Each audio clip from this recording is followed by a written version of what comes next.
Do you say I love you to your family members? That's what we're going to talk about. And George, I believe you had a story for us. Oh yeah, just this morning I was browsing through Instagram, and there was this post from a psychologist, an American psychologist, who was conversing with a Japanese American lady who seems to be she was professional, and she was talking about Japanese culture where they hardly or don't say "I love you." I don't know if it's true for Japanese alone or if it's an Asian thing or if, I don't know. But she talked about it. Never said "I love you" to her parents. She still talks to her parents on a regular basis, weekly basis, until her dad had dementia. And so they kept on going. And one day she realized, or she was thinking about it. She was saying, "Why can't we say I love you to each other? Maybe it's about time we did that before it's too late." She was afraid that her parents might take it the wrong way. They might be averse to the whole idea, but she decided to bring it up with her mom. So when she was talking to her mom, after several minutes of talking to her about what happened to her during the week, she finally found the courage of saying, "Mom, is it okay if we say I love you to each other?" And the mom said, "Yeah, sure." And she was surprised.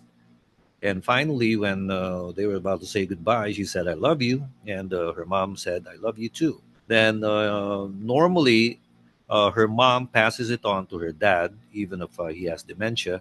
And this lady goes through the same routine of telling her dad everything that happened to her during the week. And finally, she told her dad, "Dad, can I say I love you to you?" And her dad said, "Yes." So she said, "I love you." And her dad replied with, "I love you too." Okay. After a week, she called up again. Her mom said, "I love you." And then when she talked to her dad was the first one to say, "I love you." And that struck her. Why? Because he has dementia. And he's not supposed to remember anything. But it dawned on her that that particular idea of saying "I love you" must have stuck to his mind and stuck to his memory, which brought him to say "I love you," and it really felt good to her. So ever since that time, she started saying "I love you" to her parents. Now it brought back some memories of mine. I had a personal experience several years back. My dad was sick for quite some time. As a matter of fact, he was hospitalized several times for long periods of time until finally he was brought home. He was diagnosed to have late cancer, but aside from that, he was really very weak already. So he was just home. One day, I was doing my radio show, 6 to 8 in the morning. The nurse caregiver called me and said my dad was listening. I didn't know he listened to me on a regular basis, but apparently he did. It was Valentine's Day that time. So after I learned that, I told the caregiver, tell him to keep listening. I'll say hello to him. So I said that on air. My dad's listening right now. I hope you're doing well. I hope you're doing a crossword puzzle. And I love you, Pa. That was the very first time I said I love you to my dad in my life. How old were you then, George, when you said that? 4 years ago, so I was 66. Wow. Wow. First time I First said I time. love you. Now, 3 hours later, I got a call. He was dead. Oh, And it dawned on me, maybe we should not delay. If you haven't found the courage of saying I love you to your family, maybe it's about time you did because it might be too late. I'm very fortunate I was able to say it before he was gone. And but that really hit me. I mean, why did I have to wait that long, 66 years before I finally said I love you? I don't know. What about you? well, I've heard, George, that for Asian cultures, so that will include the Uh-huh. Chinese. So not just the Japanese, also the Chinese, and maybe also a little bit of the older Filipino generations. They don't really do Uh-huh. that. As a matter of fact, I Uh-huh. did not get the chance that you got because when my dad passed away, like I wasn't even Uh-huh. in the hospital. Uh-huh. And it was just like It's not something that we did. I mean, I could write it on a card, let's say it's his birthday. Uh, I could write, I love you, Dad, but not say mhm. it in person, not say it verbally. So apparently Uh, what you went through is a common experience. mhm. And as a matter of fact, that there's that joke. If you say I love you to your family members, it's like, why are you dying? Like, why are you saying I love you to everyone? Yeah, that's very true. There's another incident. This involved my first daughter, her, Nina. They were in high school at St. Teresa's, and there was this parent-student dialogue in school. So I went. My wife wasn't there because she was also a teacher in St. Teresa's. So she was handling another level.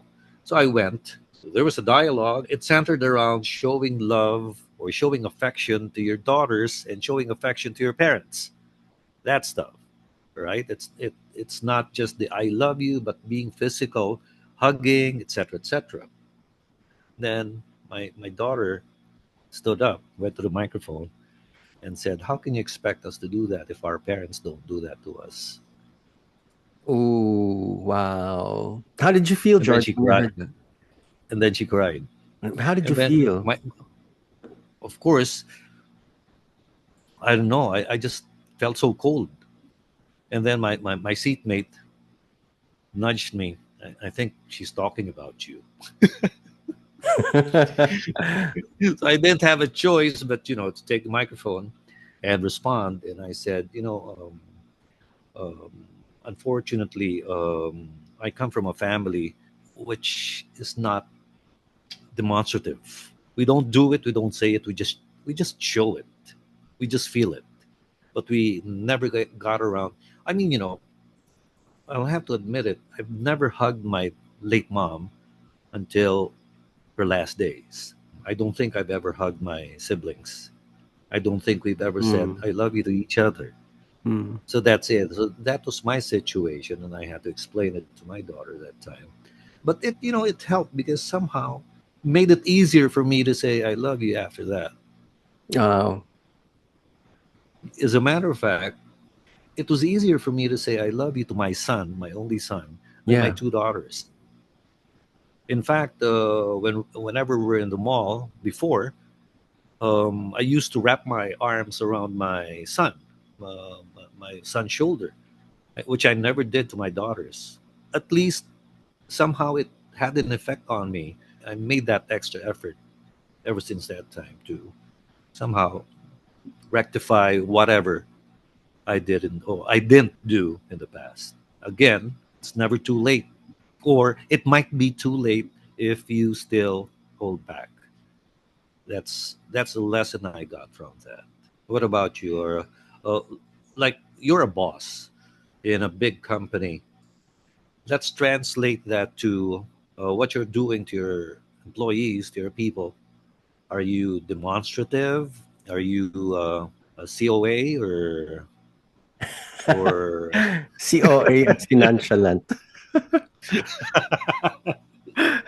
Why do you find that funny? COA at nonchalant.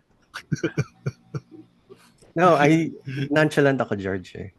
There's a ah? story like I needed something from the executive assistant of the CEO. So I texted her, I said, Cheryl, could you give me this? I need it by 4:30. And then she responded by saying, Ganun lang? Wala man lang good morning? Wala man lang, hello, Cheryl, how are you? Kumusta ka na? I go, I was so shocked when she said that. It's like, what Uh, are you saying? And then she said, well, you're the only person who does this to me. Like, you're the only one who doesn't greet me good morning and you just right away give instructions. And, I thought she was just joking, George. So that thing didn't really leave an impact on me. But what uh-huh, left an impact on me was I took a test. It's a personality test. uh-huh. And it's a predictive personality test, meaning based on how you answer, they will predict how you treat your direct reports or your subordinates, right? Okay.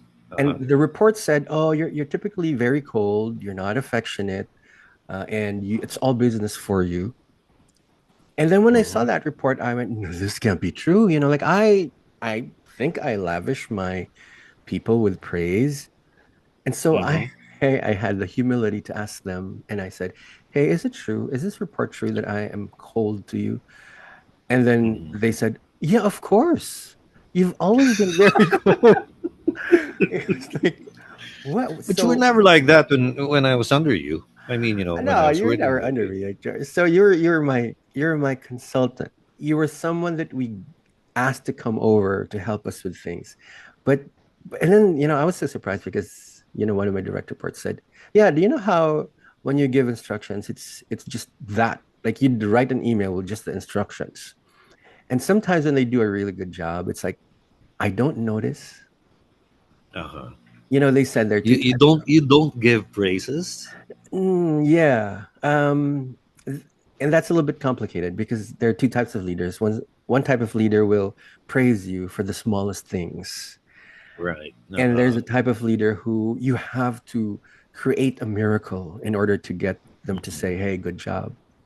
So I really thought I was the one who praised people lavishly until the Mhm. report said, and it was validated by other people that, if it's your job, like of course you did your job. Like, why should I praise you for doing your job, right? Uh-huh.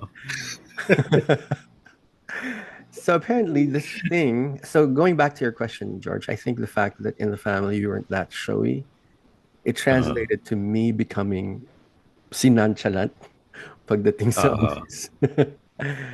And even in relationships, apparently, Mhm. recently, it's probably about 2 weeks ago, I started reading stuff about Capricorns because I'm a Capricorn. Uh-huh. Mhm. And they said, Capricorns really have the worst relationships ever. People Mhm. can't stay with them because they're very cold. They're not Uh-huh. affectionate. And then I go, okay, so I have a personality assessment. I have feedback from my people. And now I have astrology to tell me that I am a Uh-huh. cold-hearted snob. Uh-huh. Painful, painful to hear it. But if you're a Capricorn, I must be a Capricorn too, What's, because I'm so uncomfortable with uh, even holding hands. but your birthday's in April, George, right? Yeah, I'm a Taurus. Oh, you're a Taurus. Oh, okay. Yeah. So Taurus I'm not is, demonstrative at all. really? Well, I don't know much about I, Tauruses. I'm just uncomfortable. I'm just uncomfortable with what they call PDA. With your girlfriends? Yeah, before, right. Really? Yep. I'm very uncomfortable with that. But social media has a lot to do with this, and I guess the training career that you got me into. I've learned to be warmer, I suppose, because not like you, I always say good morning, even text messages, good morning, etc., etc. What I just hate, I don't know if you agree with me, in emails or letters or whatever. I hope this finds you well. I'm sorry to say that's one of my pet peeves because it Mm. just somehow gives an impression that you're using a template, Oh, right? yeah. Yeah. Like it's too formal, Mm. right? It's not Yeah. conversational English. But Anyway, George, so 30 or 40 years ago, back when people weren't that aware about, American idiomatic expressions, I uh-huh. remember, when people write letters to one another, they would go and say something like, "I hope you're in good condition." Do you Yep. remember that? And then I thought there was Yep. nothing wrong with it, right? I And just had an overhaul. and I realized, oh, like you mean it's for machines. Machines are Uh-huh. in good condition, and you're not supposed to say that to a person. But Hmm. yeah, I learned that pretty late in life. Just like what I keep on saying to my students, learn your idioms, otherwise you're going to sound like idiots. It's as simple as that. I mean, so many idioms are being misused by a lot of people, including DJs for that matter. Oh, that's good. Learn your idioms so that you don't sound like an idiot. Hmm. That's good. It's very true, Lewa. Well, what about you, George? Like when you put up all of those radio stations, you're the radio station manager. How was your relationship with the DJs that you managed? You've been with me, and you know that I create playlists. and you have to follow the playlist to the letter, right? In Yeah, order, right? absolutely. Yep. That's the that's the strict part of me. Mm. But other than that, I think I'm quite friendly with my staff. As a matter of fact, I guess that's also one reason why a lot of them misinterpret it as a weakness of mine. They think it's a sign of weakness if you're too nice. I'm just basically nice to my people because I don't consider them my subordinates. When I got you guys, I considered you my equals. It's just a matter of, I mean, I just happened to have the title because probably I knew the owner and you didn't. But as far as I was concerned, everything was equal. In fact, if I didn't consider you as my equals, I wouldn't even be doing programs anymore. I'd just be sitting behind my desk and Oh, ordering you guys to do things. But I put in my 3 hours worth of programs every day. So I'm strict when it comes to systems. You got to follow a system. Everybody has to do that, including myself. Aside from that, we could be friends. We could drink together. We could have fun together. I got that from my dad. My dad was a very strict executive, but at the same time, he had fun with his salespeople after work. but Those George, as you were saying, or as you were talking about your dad and his corporate stint at 3M, what came to mind is the fact that the structure of the corporate org chart was Mhm. taken from the military chain of Yep. command. Uh-huh. So you had like a Very general true. who would give orders, and pretty much it got carried over, especially after World War II. Virtually every company was a manufacturing company. Uh-huh. Their leadership That's very true. style was really, hey, you follow this because even if you make a slight deviation, even by 1 millimeter, Mm. it will screw up the production line. That's very true. But as you know, I suppose as we evolved, people started asking for a different leadership style, one which was not so militaristic. And especially after the pandemic, people are saying, Hmm. hey, there are so many mental health issues now, especially with the kids, with the Gen Hmm. Zs that are more, Aren't they? Weren't there mental issues before? What we just didn't know how to yeah, identify them, probably right? George. Yeah. We just say, why is this person lazy, or they lacked energy, Hmm. or they're not motivated, but they could have Hmm. been suffering from some sort of PSTD or PTSD rather, post-traumatic stress disorder. Some of them might have been depressed, and largely in the Uh, Philippines, depression is undiagnosed. And yeah, you're right, right. you're absolutely right. Yeah. Well, actually, I think, George, that things are changing a little bit. I think more and more Hmm. leaders are beginning to see that the way they treat their people should be a balance between getting them to do stuff while at the same time not diminishing their self-esteem. Yeah. And I think more and more companies are, Which is a very difficult balance to make, huh? yeah, absolutely, it is. Yeah. Uh, there are some people who are, I don't know. There are some people who are just stubborn and just don't want to do things. So how do you encourage them? I guess that's where soft skills come in. If it's enough, that's the only thing that you can do. Yeah. So going back, George, to, you know, I- earlier I heard that because of what happened, you're able to say, I love you now to your kids. Hmm. Um, and I guess in turn that will help them when they have their own kids to say, I love you to their own kids Hmm. because now Yeah. it's been normalized in the family. Uh, You sort of broke the pattern, yep. especially when Uh, you did that. And I guess that's what more and more people need right now. People who will break the pattern of what they got, from their parents, mm, because yep. then it creates an entirely new future for their kids. But it's so funny because I'm the exact opposite of my wife. My Hmm. wife showers them with a lot of I love yous and hugs and stuff. It was Wow. only me who was the problem before, but it didn't necessarily mean I love them less, right? Yeah, absolutely. It's just my nature. But I've learned to somehow do something about it, and I just hope they realize that I've learned my mistakes or my shortcomings, not mistakes, but shortcomings probably. Right, which I'm right. trying to somehow correct. And actually, George, like, I remember something from a movie that I once watched, like for Hispanic families. And essentially, you know how Joke would say the Filipinos are not Asians, we're like the Yeah. Mexicans of Asia. Uh-huh. So in a Mhm. way, we have some of that Hispanic lineage or Yeah. traits.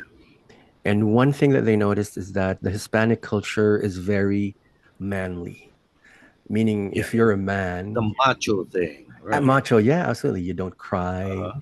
you don't show vulnerability, you're the tough guy. And a Mhm. lot of us were brought up that way, like Mhm. by dads who were very manly. Yep. But I guess more and more people now are finding out that, it you don't lose your masculinity by being vulnerable.